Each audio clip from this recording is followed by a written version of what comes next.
विद्यार्थी मित्रों, विषय हिंदी क्षितिज भाग 2 कक्षा 10। आज मित्रों गद्य खंड का नया पाठ चलाना है और लेखक का नाम है रामवृक्ष बेनीपुरी जी। पाठ नंबर 11 के लेखक हैं। रामवृक्ष बेनीपुरी का जन्म बिहार के मुजफ्फरपुर ज़िले के बेनीपुर गांव में सन 1899 में हुआ। माता पिता का निधन बचपन में ही हो जाने के कारण जीवन के आरंभिक वर्ष अभावों, कठिनाइयों और संघर्षों में बीते। निधन मतलब मृत्यु। 10वीं तक की शिक्षा प्राप्त करने के बाद वे सन 1920 में राष्ट्रीय स्वाधीनता आंदोलन में सक्रिय रूप से जुड़ गए। कई बार जेल भी गए। उनका देहावसान यानी मृत्यु सन 1968 में हुआ। 15 वर्ष की अवस्था में बेनीपुरी जी की रचनाएं पत्र पत्रिकाओं में छपने लगीं। वे बेहद प्रतिभाशाली पत्रकार थे। उन्होंने अनेक दैनिक, साप्ताहिक एवं मासिक पत्र पत्रिकाओं का संपादन किया, जिनमें तरुण भारत, किसान मित्र, बालक, युवक, योगी, जनता, जनवाणी और नई धारा उल्लेखनीय हैं। गद्य की विविध विधाओं में उनकी लेखन को व्यापक प्रतिष्ठा मिली। उनका पूरा साहित्य बेनीपुरी रचनावली के 8 खंडों में प्रकाशित है।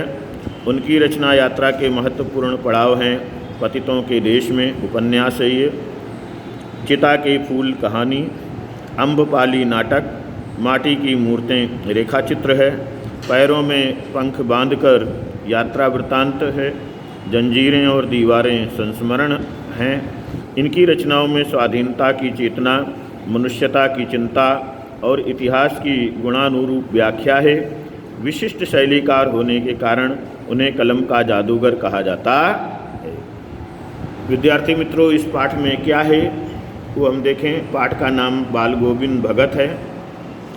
बाल गोविंद भगत रेखाचित्र के माध्यम से लेखक ने एक ऐसे विलक्षण चरित्र का उद्घाटन किया है जो मनुष्यता, लोक संस्कृति और सामूहिक चेतना का प्रतीक है।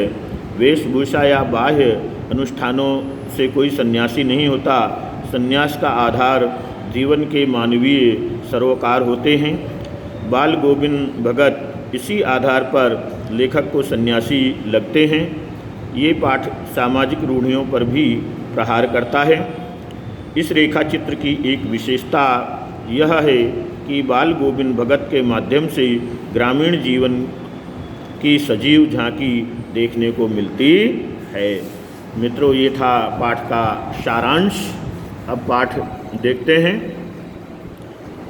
बाल गोविंद भगत। बाल गोविंद भगत मझोले कद के गोरे चिट्ठे आदमी थे। 60 से ऊपर के ही होंगे। बाल पक गए थे। लंबी दाढ़ी या जटाजूट तो नहीं रखते थे, किंतु हमेशा उनका चेहरा सफ़ेद बालों से ही जगमग किए रहता। कपड़े बिल्कुल कम पहनते। कमर में एक लंगोटी मात्र और सिर पर कबीर पंथियों की सी कनपटी टोपी। जब जाड़ा आता, जाड़ा यानी सर्दी, एक काली कमली ऊपर से ओढ़े रहते। मस्तक पर हमेशा चमकता हुआ रामानंदी चंदन, जो नाक के एक छोर से ही और टीके की तरह शुरू होता। गले में तुलसी की जड़ों की एक बेडौल माला बांधे रखते थे। ऊपर की तस्वीर से ये नहीं माना जाए कि बाल गोविंद भगत साधु थे, नहीं, बिल्कुल गृहस्थ। उनकी गृहिणी की तो मुझे याद नहीं। उनके बेटे और पतोहू को तो मैंने देखा था। खेती बाड़ी भी थी। एक अच्छा साफ सुथरा मकान भी था। विद्यार्थी मित्रों, धन्यवाद। आपको ये वीडियो कैसा लग रहा है, आप अपनी राय कमेंट्स में ज़रूर लिखिए।